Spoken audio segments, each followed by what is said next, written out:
untuk penjadwalan ya, saya hanya garis besarnya saja teman-teman ya, karena memang setiap industri ataupun setiap manufaktur itu punya sistem perhitungan masing-masing, khususnya industri yang berhubungan dengan consumer good ya. Consumer good ini ada permintaan, nggak ada permintaan, mereka pasti akan terus produksi ya. Jadi itu akan berhubungan dengan scheduling, kapan mereka itu menyiapkan materialnya atau raw materialnya, kapan mereka naik ke mesin produksi, kapan mereka itu selesai produksi hingga langsung distribusi dan segala macam ya. Intinya, poin pentingnya dari subtopik penjadwalan ini, teman-teman, eh, muncul ya, harusnya muncul. Nah, intinya adalah nggak jauh-jauh dari pembahasan tentang penjadwalan ya. Tujuan tujuan penjadwalan itu sendiri ya. Kadang ada penjadwalan mereka dikejar-kejar konsumen atau dikejar-kejar pelanggan. Ada juga mereka penjadwalan mereka ingin efisiensi. Contoh semisal kalau semisal produk itu berhubungan dengan kosmetik, bahan bakunya mereka mendatangkan dari luar negeri. Nah, bahan bakunya lagi murah nih di luar negeri. Kita order sebanyak-banyaknya ya. Nanti kita mungkin stok. Nah, kalau perusahaan-perusahaan yang skalanya itu consumer good, ada permintaan, nggak ada permintaan, mereka tetap produksi, mereka fokus pada penjadwalan yang tersistem. Ya, tersistem ya. Jadi mulai dari kebutuhan tenaga kerjanya, itu harus efisien, atau peralatan untuk penunjang aktivitas produksinya itu juga harus tersedia, bahkan kegiatan-kegiatan operasi lainnya ya. Nah, fungsi penjadwalan ini adalah itu ya, efisiensi, nggak jauh-jauh dari kata efisiensi ya. Di subtopik penjadwalan ini teman-teman, saya coba masukkan beberapa perhitungan ya, beberapa perhitungan.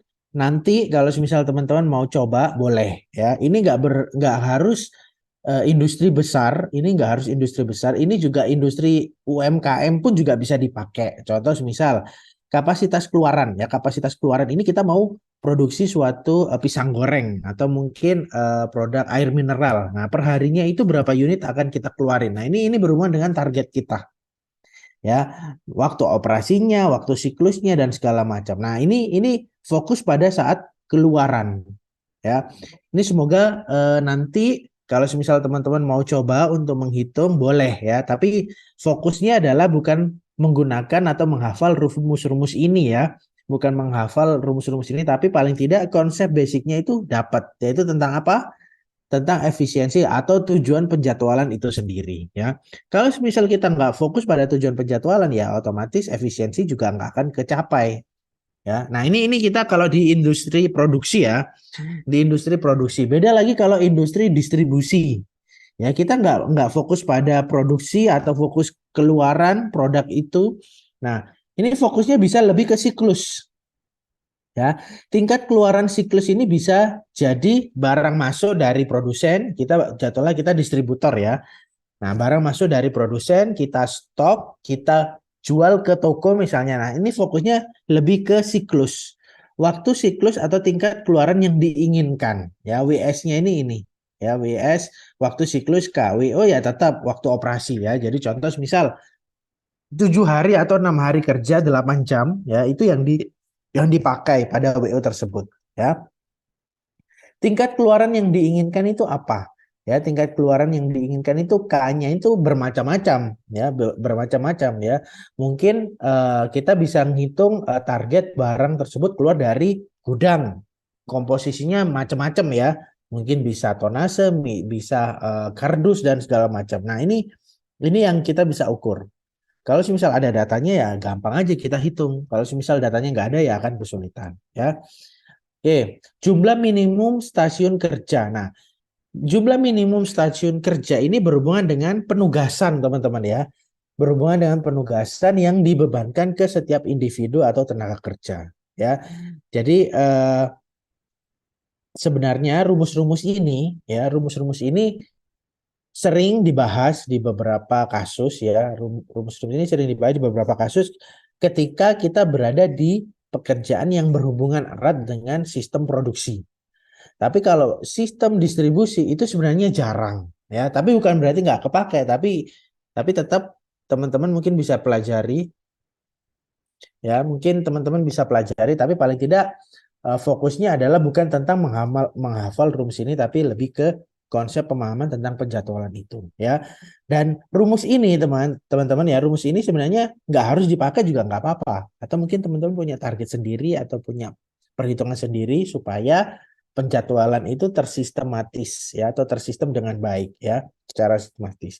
Oke, eh, saya mungkin coba langsung ke contoh ya, ya. Karena memang di penjadwalan ini lebih banyak menghitung, beda seperti topik-topik sebelumnya tentang tata letak, desain pekerjaan dan segala macam. Itu memang lebih banyak teori, tapi kalau di penjadwalan ini lebih banyak menghitung. Tapi kalau di tempat industrinya teman-teman itu semuanya tersistem atau komputerisasi, ya kita tinggal memasukkan datanya saja atau angka-angkanya saja, nanti pasti akan keluar. Ya, contoh ini tugas si A, B, C, D, F, G, tugas pendahulu. Nah ini yang sebelumnya. Ya ini sebelumnya. Ini saya apa mencari atau istilahnya pengen tahu tentang kebutuhan waktu yang dibutuhkan ketika ada penugasan baru. Ini penugasan yang terbaru ya, A sampai I ini penugasan terbaru dan ini waktu ya yang diketahui. Nah, waktu yang diketahui ini pasti bermuncul dari tugas pendahulu ya, tugas pendahulu ya. Contoh seperti ini. Jika ini sebenarnya hampir sama seperti matematika dasar ya. Ini sebenarnya hampir sama seperti matematika dasar. Tapi kalau semisal teman-teman mau coba boleh ya. Tapi kalaupun tidak juga nggak apa-apa ya. Tapi paling tidak kita belajar menghitung tentang keluaran, output, waktu, efisiensi, tenaga kerja dan segala macam. Itu kita pelajarinya sebenarnya ada di perencanaan operasi ya. Perencanaan operasi dan produksi itu semuanya ada. Tapi kalau muncul biaya-biaya dan lebih spesifik, nah itu ada di akuntansi biaya ya. Nah itu sama ya, sebenarnya itu ada kemiripan ya, tapi nggak apa-apa. Ini sebenarnya sama saja. Nah, termasuk matematika dasar atau mungkin matematika ekonomi ya. Matematika ekonomi kalau misal teman-teman menempuh itu juga ada pembahasan tentang perhitungan ini. Kalau di statistik setahu saya tidak ada. Setahu saya tidak ada, tapi nanti mungkin saya salah ya, tapi setahu saya selama saya mengajar statistik itu nggak ada perhitungan tentang efisiensi menghitung operasi dan segala macam ya. Contoh penyelesaiannya seperti ini. Jika pabrik beroperasi 8 jam per hari, berarti 480 menit per hari, untuk waktu siklus 10 menitnya itu berarti akan mengeluarkan aktivitas produksinya 48 unit. Nah, jadi kalau misal teman-teman mungkin ada kesempatan buka di YouTube atau mungkin di TikTok tentang produksi suatu barang tertentu menggunakan mesin, itu pasti langsung muncul ya. Hanya saja keluaran ini tidak bisa kita ketahui yang berhubungan dengan kualitas. Ya, ini hanya fokusnya adalah efisiensi. Efisiensi berhubungan dengan waktu, ya, konsumsi listrik kalau itu menggunakan mesin, atau tenaga kerja kalau memang itu ada operator ya. Kan nggak mungkin mesin bekerja itu nggak ada yang menyalakan ya, atau nggak ada operatornya, itu kan nggak mungkin, pasti ada operator ya. Nah ini penyelesaian terkait hitung-hitungan secara garis besarnya saja ya, hitung-hitungan secara garis besarnya saja, tapi eh, spesifik spesifik itu tergantung industrinya ya. Mungkin di teori teori yang kita bahas hari ini itu secara perhitungan, menurut beberapa pakar itu ya standarnya ini. Tapi bisa dilakukan modifikasi. Misal ya 40 unit per hari ya. 48 unit per hari. Nah, turunannya mungkin 48 unit ini apakah masuk berhubungan dengan komponen-komponen yang lain. Semisal 48 unit per hari ini bisa tercapai ketika bahan baku, bahan pendamping atau mungkin bahan pelengkap itu tersedia ya. Pabrik beroperasi 8 jam per hari, keluarannya 48 unit ketika barang-barang yang ingin mereka produksi atau perusahaan produksi atau pabrik produksi itu tercukupi semua. Ya, kita bisa hitung. Tapi kalau misal bahan bakunya ada, tapi bahan baku pendampingnya nggak ada. Contoh produksi nasi, tapi airnya nggak ada. Tapi listriknya nggak ada loh. Nah, ini nggak akan tercapai 48 unit ini. Ya, ini contoh, ini contoh. Jadi kembali lagi, penjadwalan ini nggak berhubungan dengan hanya operasi produksi saja, tapi berhubungan dengan sistem semuanya, ya, bukan hanya produksi tapi operasi. Jadi operasional ya, operasional. Jadi kegiatan yang tersistem. Ya, jadi kalau misal hari ini saya mau produksi nasi 10 kilo, karena satu hari bisa 10 kilo misalnya. Nah, tapi supply raw materialnya itu sudah terjadwal atau belum?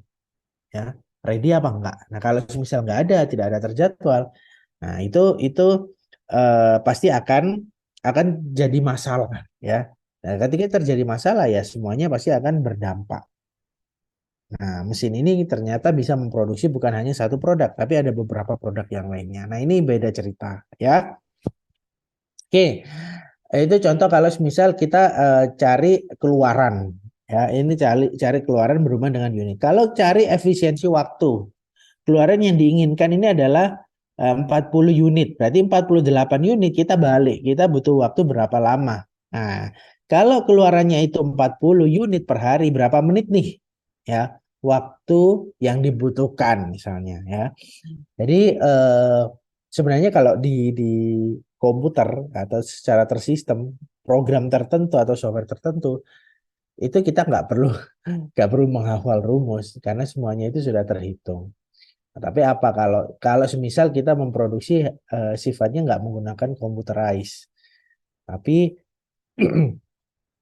masih sistem manual. Nah, ini boleh dicoba teman-teman ya. Ini boleh dicoba. Jadi sorry, fokusnya bukan hanya kecanggihan teknologi, tapi semuanya tetap harus dihitung. Nah, dan ini semuanya kalau misal oh saya mau hitung Pak berapa sih operasi dan segala macam. Nah, ini kita bisa memetakan itu dari barang yang sebelum diproduksi dengan barang yang sudah masuk gudang, berarti sudah jadi. Nah, data semuanya itu ada, tapi kan nggak terukur secara waktu, kan semuanya nggak tahu. Nah, kita bisa mengecek data mentahnya. Kalau misal kita mau menghitung secara manual, secara Excel ya, misalnya, itu bisa, ya. Oke. Nah, ini sebenarnya sama. Oke,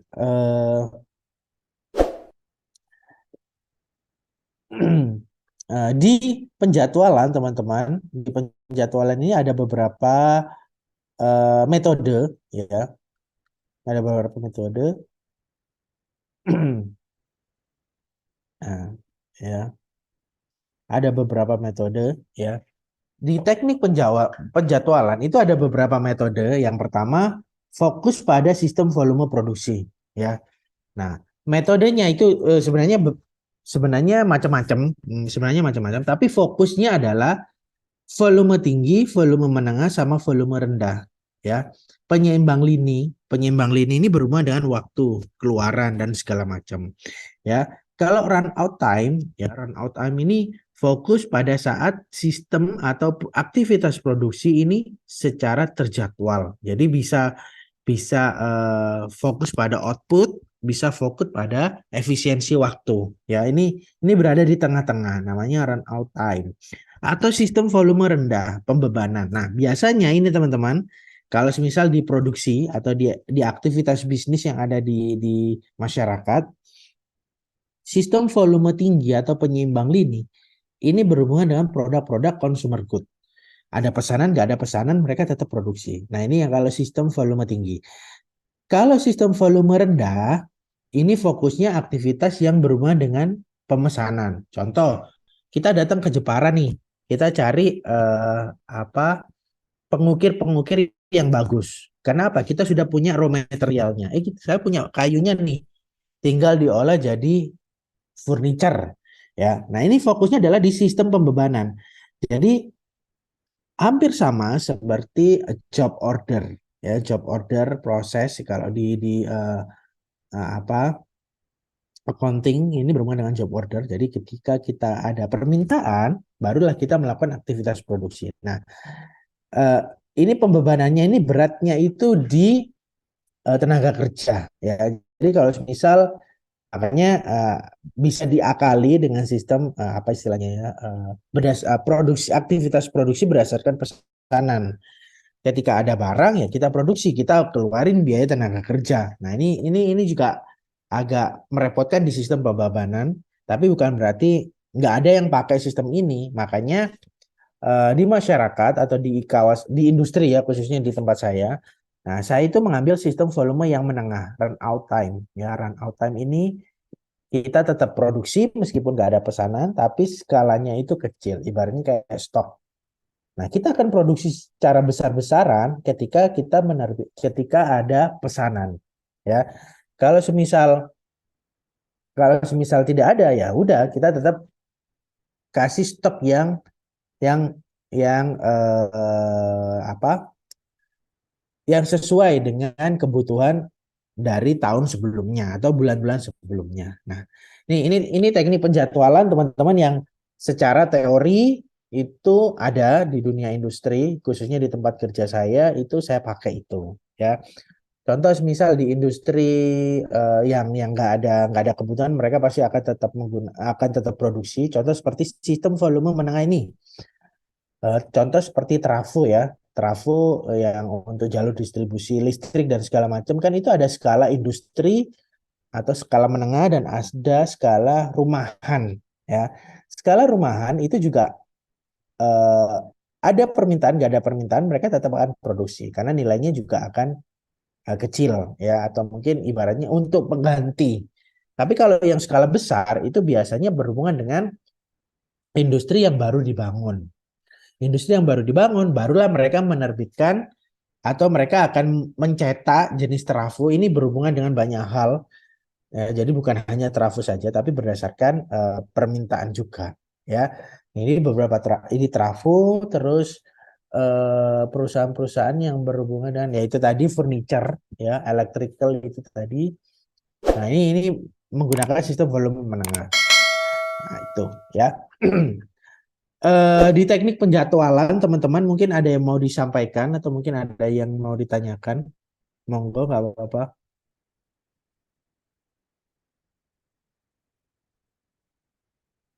Mungkin kalau ada pertanyaan, ya, monggo teman-teman.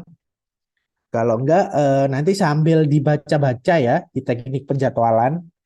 Ya, ini ada beberapa referensi. Kalau misal teman-teman mau coba hitung contoh kasusnya, nah ini sistem pembebanan ya. Pekerjaan, lama proses, jadwal selesai. Nah ini berhubungan dengan pembebanan. Nah teman-teman mungkin kalau mau coba boleh ya. Nah, perhitungannya ini sebenarnya sama. Dan ini kalau misal teman-teman di Departemen HRD ini juga bisa terbaca. Nah, kalau yang berhubungan dengan jasa, saya mungkin akan sedikit modifikasi. Karena kalau jasa ini akan berhubungan dengan pelayanan. Akan berhubungan dengan si orang A, orang B, orang C itu juga akan berbeda-beda ya. Pelayanannya pun akan berbeda-beda. Meskipun tiga orang ini ikut training yang sama, ikut pelatihan yang sama, itu pasti akan feel-nya itu akan berbeda-beda ya. Ya, saya yakin teman-teman juga akan merasakan itu ketika berada di industri jasa ya. Akan merasakan itu.